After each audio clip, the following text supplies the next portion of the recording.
I had a bunch of photos, like a ton of photos actually, so many that I don't know that it takes a lot of work to kind of get through them and find them all and kind of curate them and go back and sort of retell the story. But I think today I have a good handle on some of those images that I have and just want to share them with you guys and walk you through the story and maybe show you some things you haven't might not have been exposed to before, and maybe you can help me out a little bit too as I, reflect back on these pianos and kind of wonder what I had come across and what the possibilities are. So yeah, this is Piano Tech Radio Hour brought to you by Piano Technicians Masterclasses. Each week we meet here and try to bring you something interesting, someone interesting in the piano industry. We try to focus on the really cool stuff that's going on and the folks that are making great things happen. And Piano Technicians Masterclasses is online education, cutting edge instruction for uh, piano industry masters without leaving your home. You can find out more at pianotechniciansmasterclass.com. And yeah, we're releasing new lectures every week from our library for those that are subscribers to Piano Technicians Masterclasses, and as well as those who are newcomers. You can subscribe, and there's always going to be a new lecture for you every month to dig in, dive in, and check that out. I believe this month's lecture in November has been David Anderson's Pure 12th Tuning Methodology, which actually I just got a great message from someone just a couple of days ago who said, he just, tried all sorts of ways to understand, how to perform piano tuning, and when he came across David Anderson's instruction, it really finally clicked for him, right? So I think everybody has different ways that they learn, and I've learned from all sorts of different sources, and some people click with different things, but I know a lot of people click with the way that David Anderson teaches tuning processes. It's a very intuitive, sort of very present moment focused way of getting a tuning done. So anyways, highly recommend that if you're not a subscriber, get in there and take a look. And if you are a subscriber, take advantage of this new lecture in your library. And we'll be updating you on what's coming up next month as well. All right, so today let's take a look. So I had encountered a Errard piano while I was traveling in Peru. I, I think I told you guys about this, gave you a bit of background on it. And at the same time, there were some things that were missing, and there's actually even more that's missing. So basically, what I'll do today is I'll take you through some of the information that I found, some of the resources that I found, and then also while I was searching for the information that I did end up finding, I came across some more information which I thought was really worth sharing. While I was touring in Peru, I had an opportunity to visit the presidential palace in Peru, with an invitation from the president and his wife himself, and they had a couple of pianos in that palace that, to be honest, actually were kind of underused and in disrepair, had been diagnosed garbage, actually, by the local piano technician. So I went in to just kind of take a look and at least give a second opinion on what was going on with those pianos. So a really cool Play-L piano and a Steinway S as well. So I actually got a little bit of a chance to look them over, but didn't get to go as deep as I wanted to. So if we run into anybody on the call today who feels like they've got interesting opinion or information on these pianos, really interested to hear what you got to share. So in the meantime, let's dive into talking about this Errard piano that I came across. And let's start with this blog post just to refresh our memory on what happened and what was going on here. So I'll share my screen.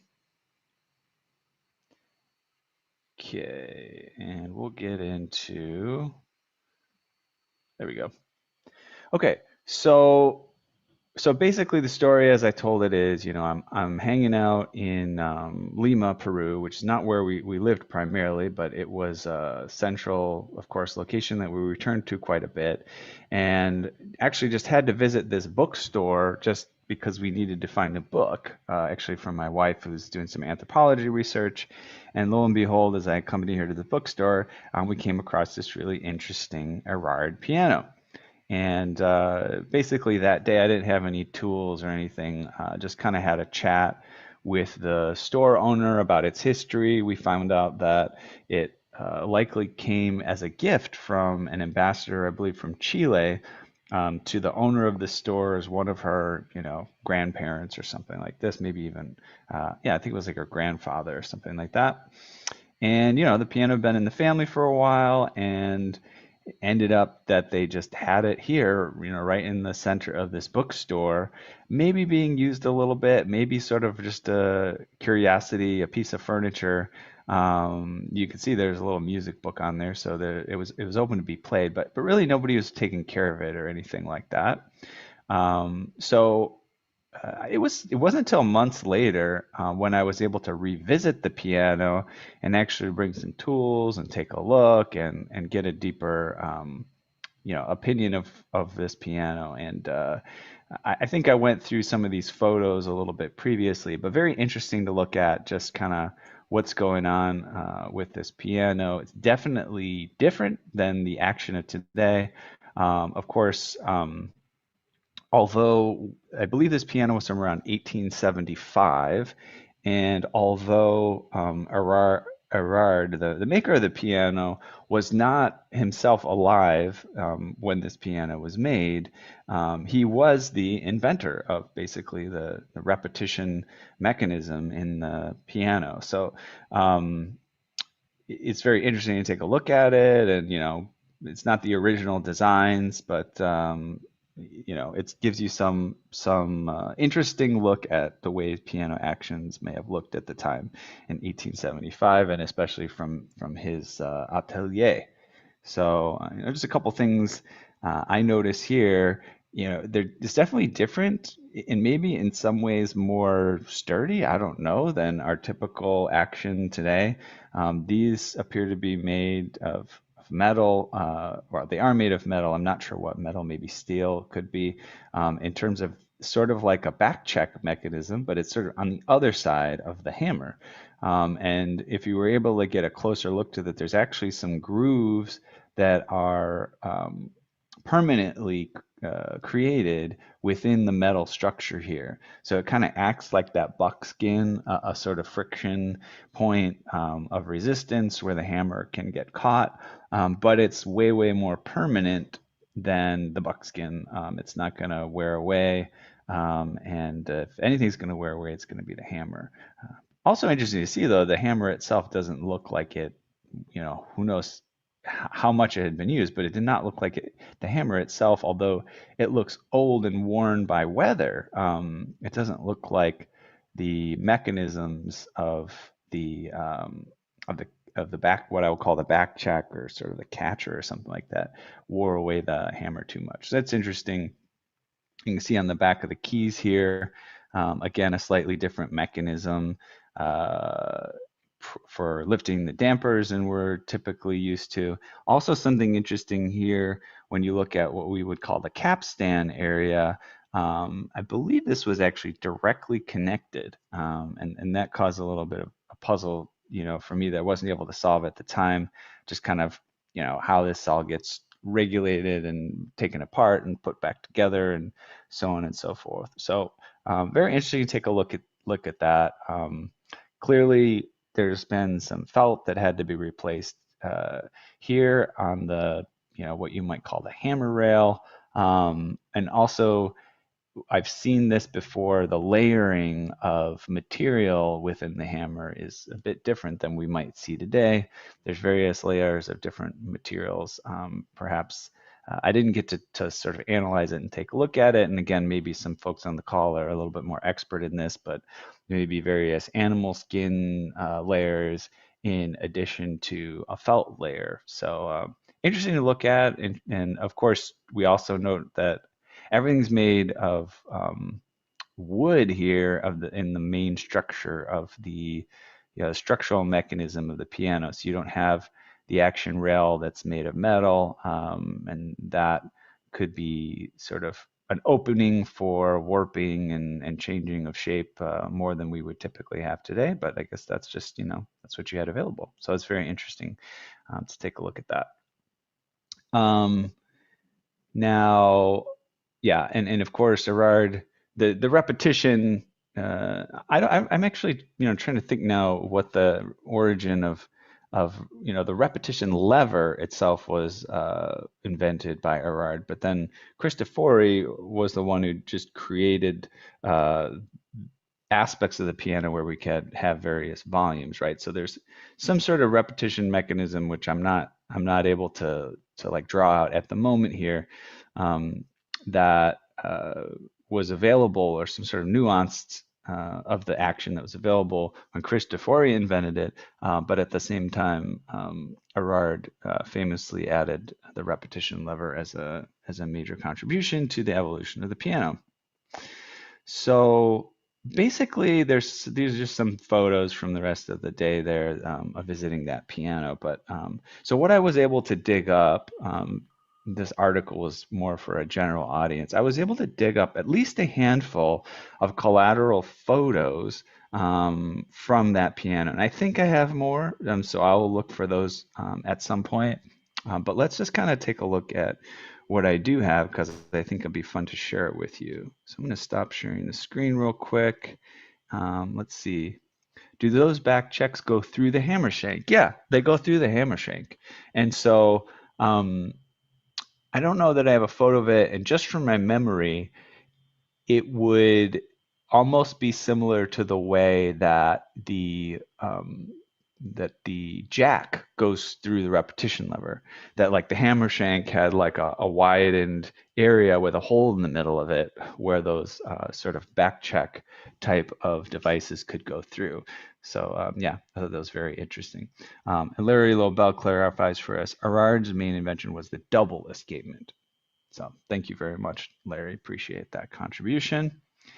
So let me just pull up again. I have just a handful of photos, and then I have some more photos from some different pianos, which I think we'll find cool. But let me bring those up real quick. And also, I think I can share with you guys some cool websites you may not be aware of that I came across in this process. So let's load that up, and we'll go here. Yep, no, let's see here. Yeah, there you go.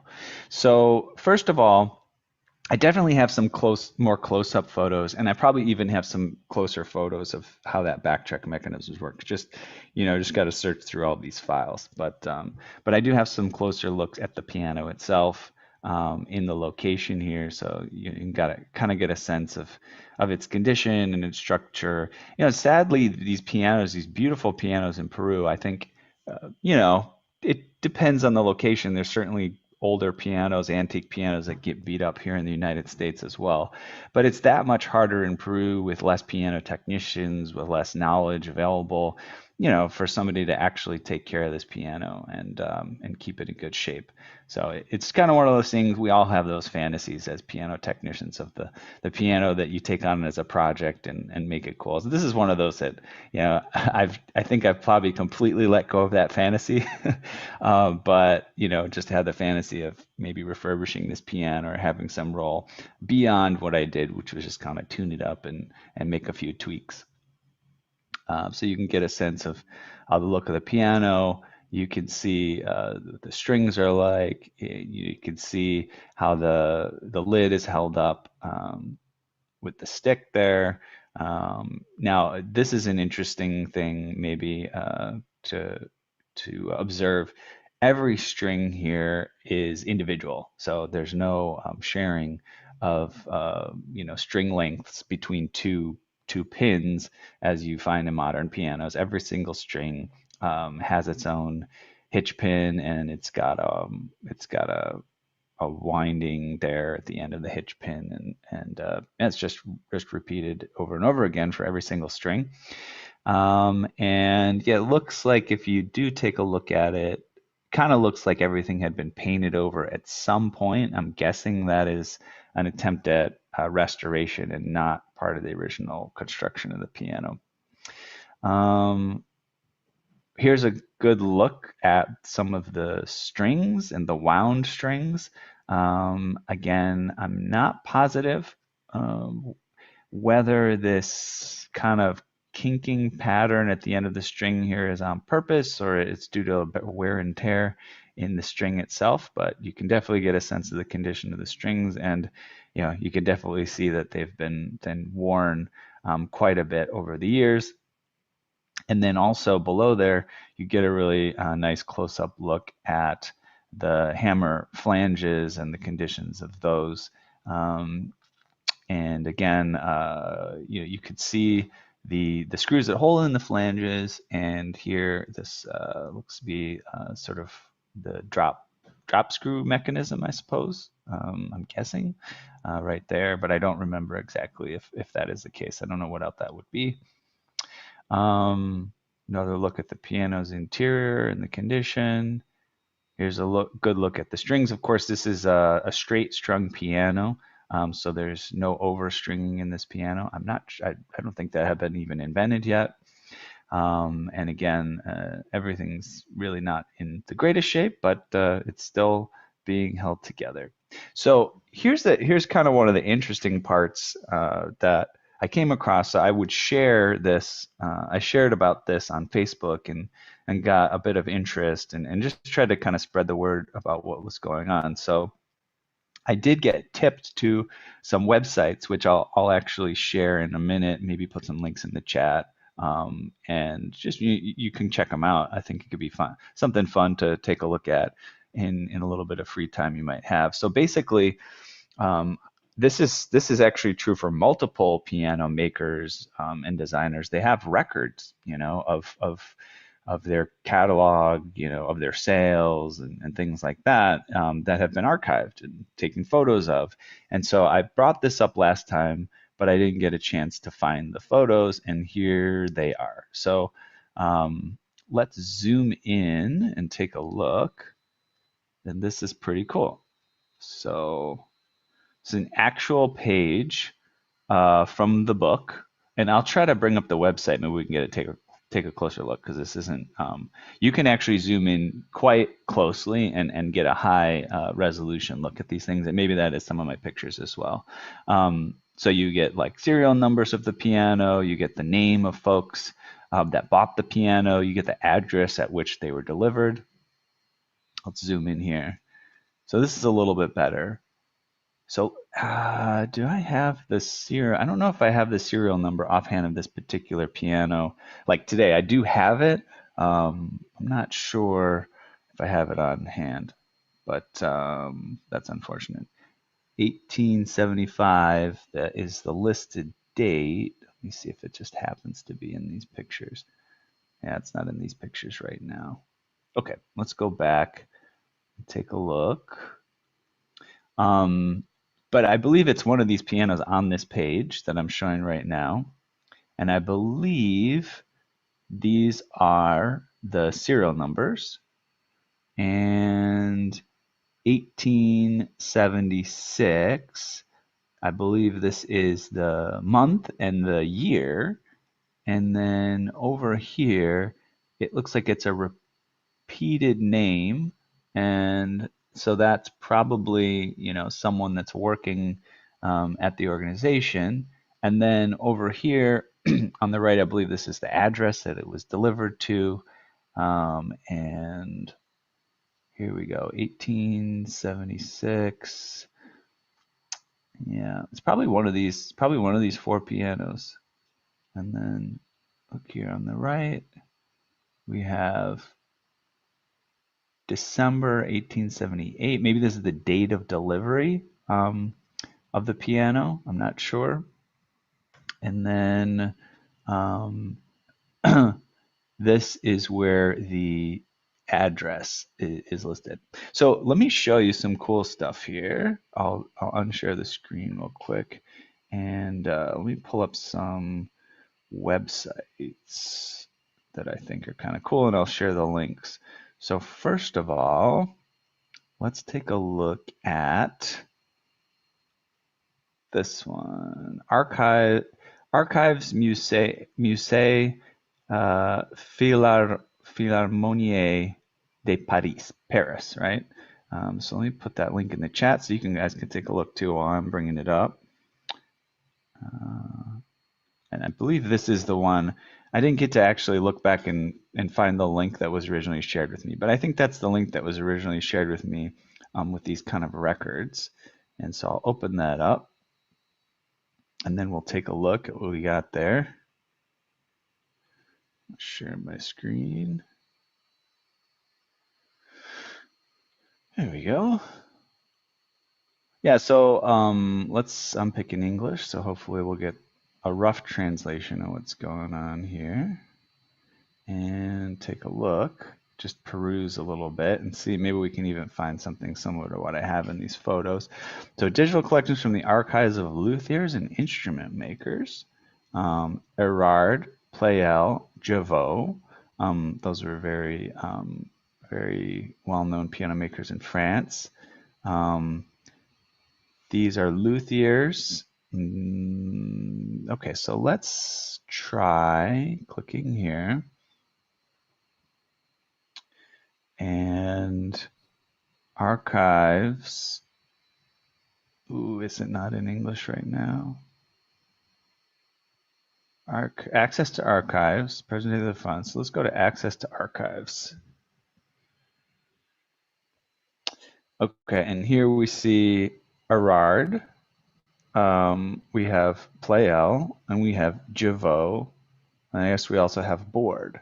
So let's go to the filled in by serial numbers, workshop records. Let's open that. Check that out in a new tab. And then I guess I'll open the accounting records in a new tab just for the heck of it. Okay.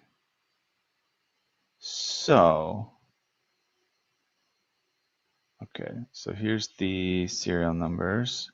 Cool. So right here are the years listed at the right. And so we said it was around 1875 to 1876 or so. So that looks like it would be here, 1874 to 1877. So let's pop that open. And again, I'm pretty sure I had, I'm positive I had the serial number for this one. That's sort of the original way that I looked it up, aside from looking it up from the year.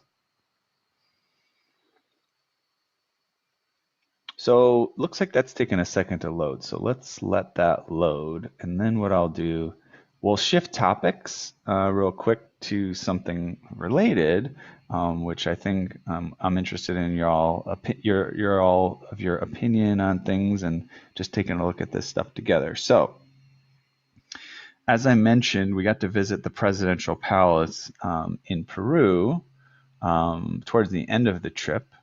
And in that case, there were two pianos that I took a once over, and I tried to take a bunch of photos because I didn't have much time to, do much else than take photos for sort of review. And let's start. Oh, it didn't down. I don't know if it downloaded everything. I guess we'll just take a look at what I have. Okay.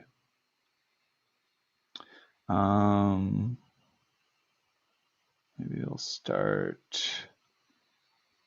So first of all, a very beautiful palace. Got to get basically, and there's a private part of the palace which is accessible mostly to the, to the president and staff and things like that. Maybe it's available for special occasions. And there's a public part of the palace where, just like any sort of public building like that, there's going to be tours and stuff. So it was kind of fun. We got a little bit of a private tour of the private part of the palace from one of the assistants to the president, which is really cool. And I thought that these pictures might be in order, but for some reason they're not maybe in the order I wanted them to be. So we'll just look at them in the order that we have them. Uh, so this 50. So this looks like it's the Steinway piano that I took a look at.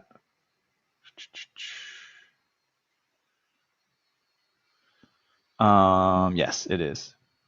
So it was a Steinway S piano, and again, I can check the serial number and we can look it up at some point. I may have a photo of it in this collection.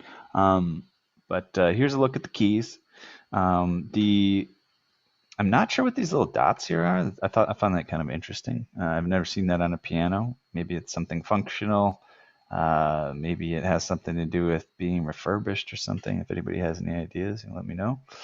Um, in general, as was the Errard, although much less so, these pianos were in a bit of disrepair and disuse, unfortunately, and sort of dysregulated. But I believe they are playable. One of the big issues, which I think is the reason that the local piano technician said, "Oh, the dots are tiny nails to hold the key covers in place." Interesting. Done on pianos going to tropical climates. Thank you, Larry. Very, very smart. Um, so, so basically, what I was told by the president, and if anybody has info on this, maybe we could figure out whether we agree or not.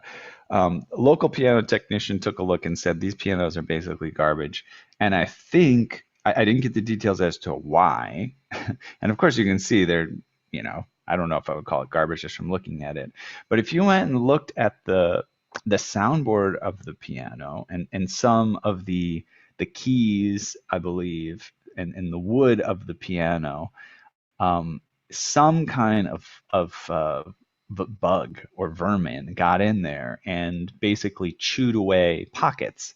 And it's actually very interesting, and I'm sure someone on the call will know maybe what kind of bug or organism this is. But basically, what happens is quite interesting. You look at the wood from the surface, and it looks totally normal. But whatever animal that gets under it, it eats inside the wood, but doesn't leave much more than like a tiny hole as evidence of having gone in there. So you go and you touch the wood where it's been eaten away, and it literally just breaks away. It's just like a thin veneer of wood and it's empty underneath, because it's been eaten away by whatever animal got in there. So I, there was a bit of that, and there was some in the bridge, of course, which is problematic. There was some in the soundboard, which of course is problematic. But again, it didn't make me think necessarily that the piano was worthless and you should put it in the trash. Perhaps again, it was the local technician's way of saying, okay, put it in the trash. I'll go pick it up after you put it in there, and that way I'll get it for free. I don't know. So yeah, let's take a few more looks. So basically, there's a Steinway piano and there's a Pleyel piano. Right now, we're looking at the Steinway piano. And you can just kind of get a look at the condition. Definitely a better condition than the Errard piano that we looked at. And again, these type of pianos, if I remember correctly, were gifts. So that's, I guess, one of the advantages of being, a president of a country. You get gifts like pianos and things like that. Of course, who knows whether they're sort of diplomatic bribes or whatever.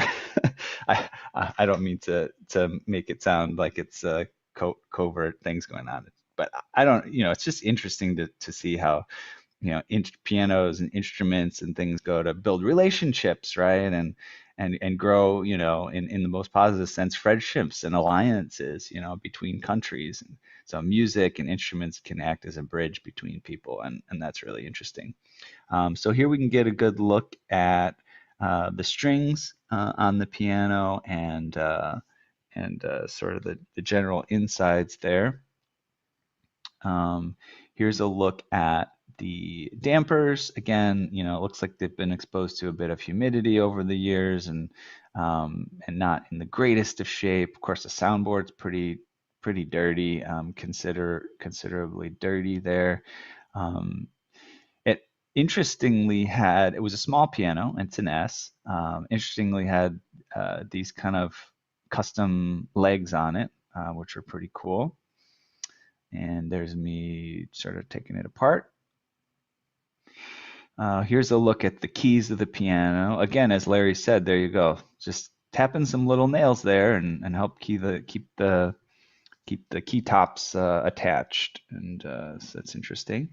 And you can get a good look at the key buttons here, and things are worn away. Not in terrible shape from the eye, but also not in great shape. Looks like this is interspersed here with some of the pictures of the palace, so you get a sense of the location too. Some of the other things besides the piano maybe appear a little bit better taken care of. That's something I notice, which is sometimes frustrating, right? There's a piano sitting amongst other sort of what the owners might think of as furniture or artifacts, and the piano seems to be sort of the least well taken care of everything around. Maybe it's just because it's harder to take care of. I don't know, but sometimes that's unfortunate. Now, yes, this is still the Steinway piano. You get a sense of the look of it, and maybe I went through this quick to try to gather these. Maybe we'll get a chance to catch the serial number and look it up. This is a photo on the wall in the palace. It's a sort of a prominent figure in Peruvian history. I forget the guy's name, but I believe more of an indigenous hero of Peru. Yes, so we get a little bit of an interlude here. I think this was literally called the Gold Room in the presidential palace. Incredible, right? Incredible decorative arts, and all kinds of cool chandeliers and marble and painting and frescoes. Really awesome stuff. This is the room that the Steinway piano was in. Sort of just like a sitting room for gathering. I'm sure they could move it around for performances and so on and so forth, but it looks like they were mainly keeping it as something for sort of private small gatherings, or maybe even just for show in a room like this where you could hang out and have a look. Again, we're mixing things up here, but I believe we're still on the Steinway. Here's a picture of the interior. You can see the damper mechanisms inside. Those are in pretty good shape. I can't tell here if there's sort of for me, I can't tell if there's like a little bit extra lacquering here that you might not typically see. I don't know, from instinct or experience, but now I believe we'll have some more pictures of the Steinway, but like I said, unfortunately, I think they got mixed together here. So let's move on and talk about the Pleyel a little bit.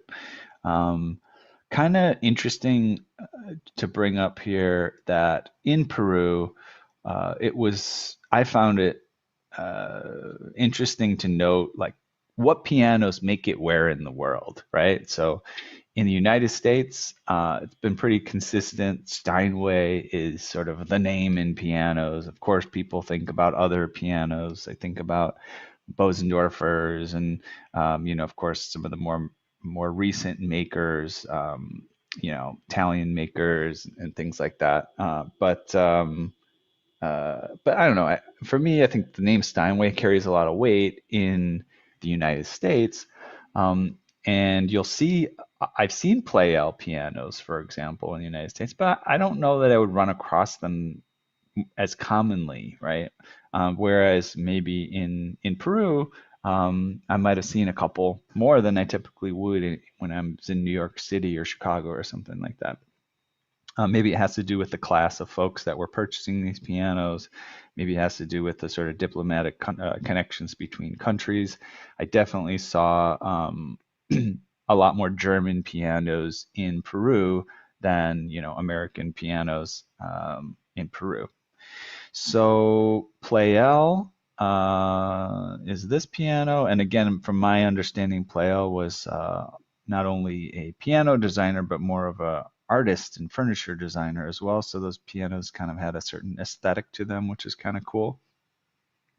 Here's the action taken out of, and yes, actually, let's go back. We could put this in context. So actually, even though we had a quick photo of the Pleyel, this would be the Steinway action. You could see, unless the fireplace is the same in both rooms, you can see this fireplace here in the background.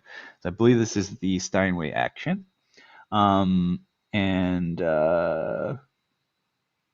yeah, I don't know that I can comment in anything particular. If anybody has any interesting observations about the setup of it or anything like that, I just was kind of taking photos for documentation purposes. Again, just taking a look at things and trying to put an opinion together for the palace. You know, is this a piece of garbage? You know, I don't know that looking at a picture like that gives me that conclusion. My conclusion was it's it's an interesting piano, usable piano, maybe refurbishable piano, probably not something to toss in the trash. Here's not a great picture of the Steinway logo on the fall board. Here's a little bit of the palace interspersed, some more kind of cool pictures of what we were working with in terms of the surrounds. And again, I think we're still on the Steinway piano here, getting a closer look at the action. I'm not sure what these, it looks like there's some very intentional markings made on the let-off buttons. I'm not sure if that was intentional or it has something to do with, how they're expected to be positioned or a reminder of something or other. I'm not sure what's going on there. Again, if you ask me, I take a look at the piano. It's in okay shape. There's no reason to put it in the trash. Just say that. That was my general conclusion after looking the piano over. Hey, like, definitely don't throw it away. And also, I didn't see any bugs or organisms crawling in and around it, even though I said, maybe there were some issues with bugs. It wasn't like, didn't seem like it was a present issue. So yeah, and this is still the Steinway, you can tell because of the nails in the key tops and key covers. It's a little bit another look at the key fronts. Definitely could use some key leveling. Definitely could use some regulation. If you look at the punchings, the felt punchings even underneath the keys and the paper punchings, not in bad shape. They haven't been moth eaten or completely dusted and with hairs and dust and things like that. Got a comment coming in. What do we say? Nails in the key buttons also. I believe so, Nancy. I don't know if you were here earlier, but I believe there were nails in those as well. Yeah, I think that's probably what this is. And Larry had shared that maybe that was to sort of keep things attached because of the humidity might cause separations and things. But yes, these look like nails as well. Here's another look at some of the insignia on the soundboard of that Steinway. We'll look at the plate. Okay, here's a nice closer look at the action. Again, I'm still concluding that this is in okay shape. It's not terrible. Actually quite impressed, that it's not more beat up. And I got an exterior look at the piano. Looks like these are probably some internal inventory markings that the Palace has to put on the piano here. And here we go. Here's a serial number. Great. So I'm sure some, ambitious or quick serial number guru here could look this one up. I actually don't know that I ever got a chance to look this piano up and find out how old it was and see if there was some more information on it. So if anybody wants to do that while we're chatting, we can maybe have a little bit more research on what's going on. So serial number 292378. And I'll put that in the chat so it's available to 292, what was it, 292378. 292378. Yeah, so let's see what we find. All right, here's some pictures of the underside of the piano. I don't remember that there might have been some cracks in the soundboard. Um, and here's a closer picture of the action so we can get a better look at things.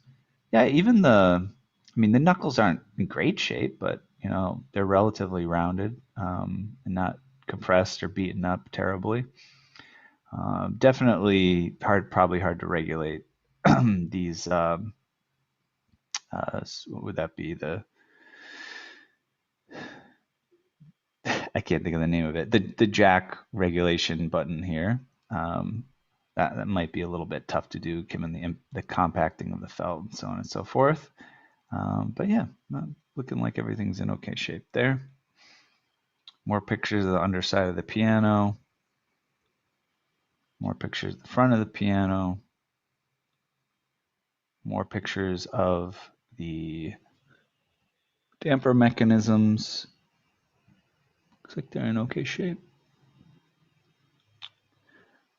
Another picture of the fall board. Here's another picture of that gold room. Very, very cool. Here's me and our tour guide. She's some sort of personal assistant to the president, and very friendly and giving us our tour there. That's the Peruvian flag, and we took a picture together. Beautiful stained glass ceiling in the midst of things. So these two pianos were actually in different rooms. So, it was part of why I got some pictures in between here. We had to go from one to the other and take a look. So I got a chance to snap some photos of some of the surrounds. All right, now is this still the Steinway? Not sure. We'll know in a minute. What does this say? Yeah, we're still looking at the Steinway. Not so clean. That's for sure.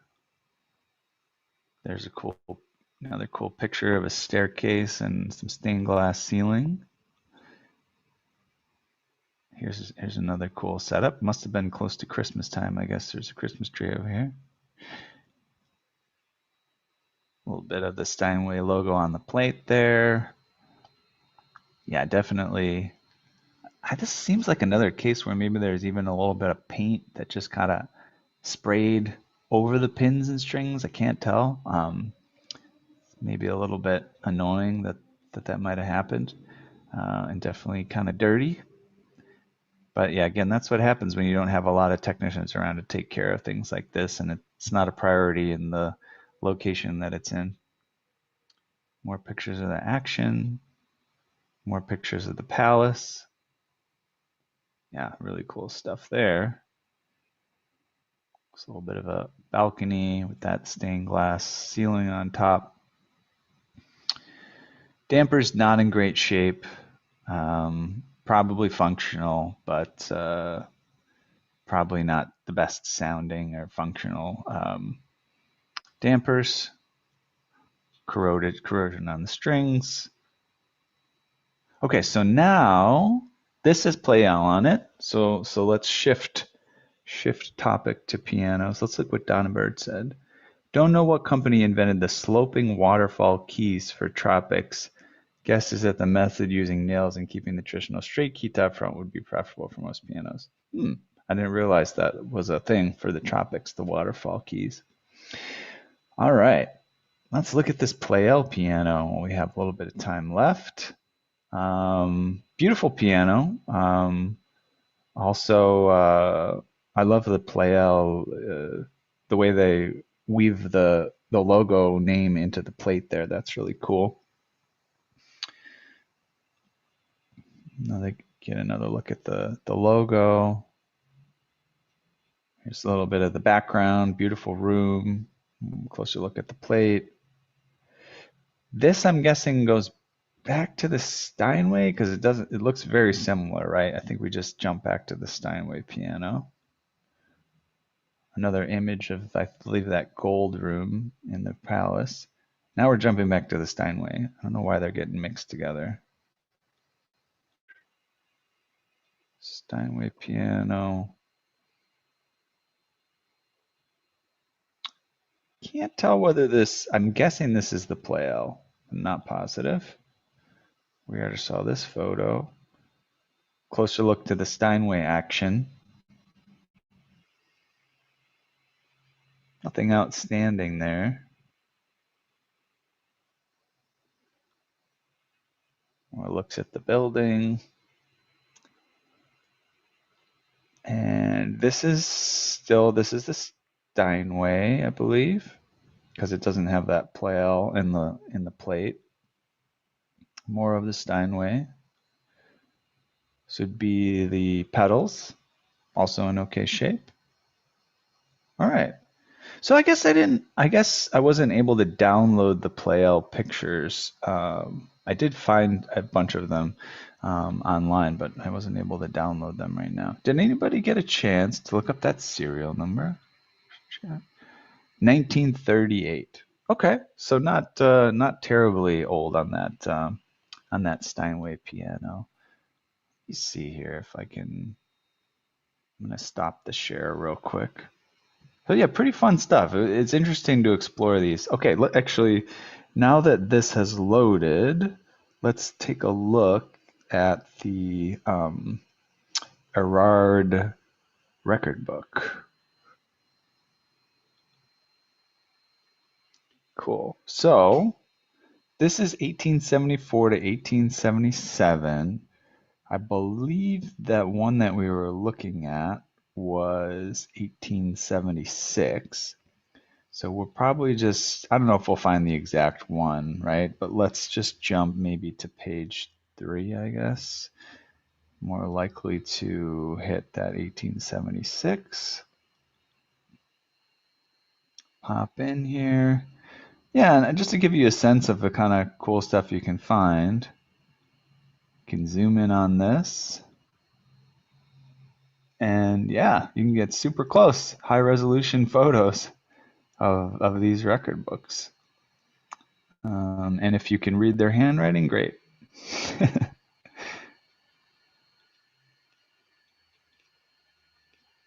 Yeah, something that I find interesting about this is that, it's just another piece of history that tells us, things about the people and the places that engaged. And I think it's important probably to remember that in this period of time, the pianos were, uh, you know, they were traded in more by let's say the elites of the time, maybe starting to enter the middle class, of course, but so you have some maybe interesting, political stories or, um, you know, popular cultural stories going on attached to these pianos. Who knows? So there you go. That's really cool. Let me pop over here into Dropbox. So I'll just take a quick minute and hop off the screen share. I'm gonna pop into Dropbox because I I did find some of those Play-Out pictures, and I don't think it should be too hard for me to get into those. So I'll be checking that out. Has anybody come across this issue with pianos that I mentioned, that maybe there's some sort of bugs eating it out, or eating out the soundboard? I mean, in some ways, if it's just a cavity, in a piece of wood and it just needs to be filled in, you know, we've we've talked with Delfondrick, for example, about using epoxy, right, to kind of refurbish soundboards, right? I could imagine maybe something like that. Just kind of fill a hole with epoxy, and it's not the worst thing in the world. All right, and I am finding some more of these photos, so I'll just bring them up straight from Dropbox here. I'll probably be more of them, so it won't be as tight a selection. And we only have about 5 or 10 minutes left, so we can always revisit this Pleyel piano in another session. Trying to open this.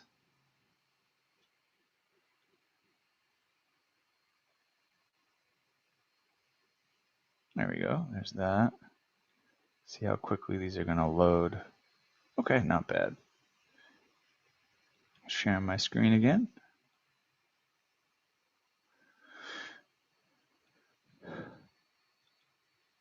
All right. So yeah, let's get some more looks at this Play-L piano. Maybe we can get through it before we call it. So yeah, there's a good overall look. Again, a smaller piano, not like any sort of concert grand. Got little. Oh yeah, Pooja just put a message in the chat there. If you want to give some feedback for the session, it's appreciated. You can click that link in there, or if you need to sign up for direct access to Piano Tech Radio Hour, Piano Tech Distance Master Classes, you can click that other link. All right, so let's take a look here. So there you go. There's a look at the Play-L soundboard. Bass strings. Looks like we've had some replacements of just a couple of strings there. And here again, if anybody wants to be a sleuth, the Play-L serial number is 71809. I'll put that in the chat. Play-L 71809. And let's see what else we got here.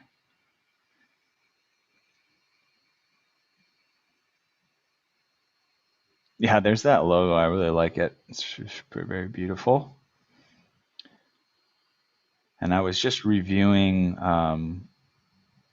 the lecture on piano construction that we had in September.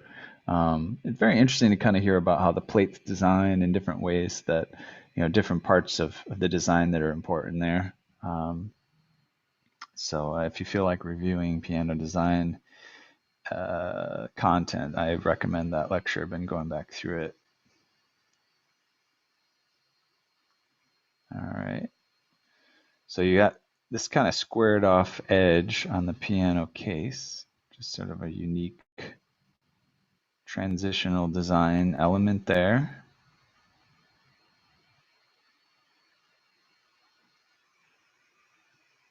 If I remember correctly, this one had, I think I was trying to figure out how to take the action out of this piano, and it wasn't obvious.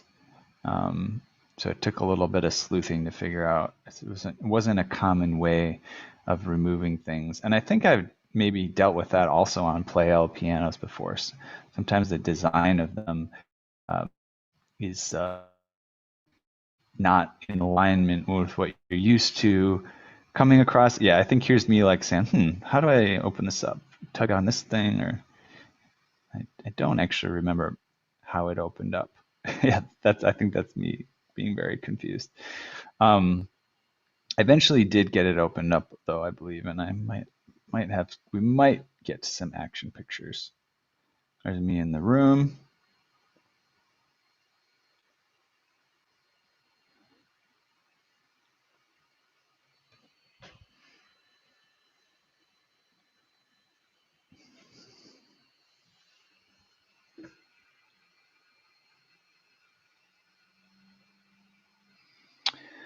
Okay, here is a look at a key. So clearly there's a key that got cracked, and you can see a little bit of debris there. And I don't know whether it was in both the Steinway and the Play-L, but if you remember, I came across that issue of maybe a bug or something eating some things out, and this may have been a symptom of that. You can see these little sort of crumbs in there as well. At first, I wasn't sure what they were. I don't even know. They might have been like insect eggs, or they might have been just like as the insect chewed on the piano, it sort of dropped these little crumbs or something. But I did sort of run across that in the piano at first. Again, in the action, I didn't see any outstanding, evidence of this except for those, but I wasn't sure what those sort of crumbs were. And then eventually I connected it when I looked up at the bridge and the sound. This is somehow connected with whatever organism got in here and and had a little bit of a field day.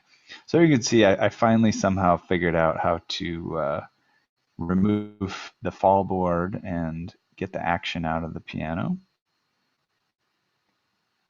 Got a chance to take a look at it, take a look underneath.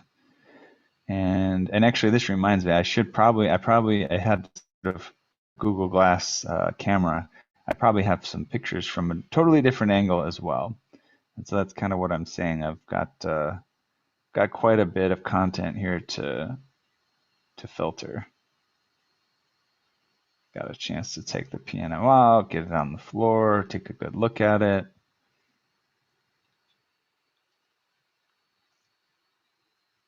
And it looks like we're almost out of time here, so I'll flip through one or two more. We'll wrap it up, and maybe not next week. Maybe next week I'll definitely update people. Might be able to take a deeper look into some other of these photos. Maybe to take a better look at the action. Of course, there's going to be some closer. Here's a closer look at the action. But yeah, I think it's about time to wrap it up today, so we can go into more detail on this one later. But who's got the same date? Okay, 1875. Pleyel from this serial number 71809 is 1875. Robert Wilson said, got the same date, but it doesn't look that old. Yeah, that's true. It does not look that old. I definitely agree. So who knows? I don't know why that would be, but maybe we'll do a little bit more sleuthing. Folks, I really appreciate you spending this time with me today. It's been really fun, and we'll definitely connect with you again next week. I guess Thanksgiving is next week.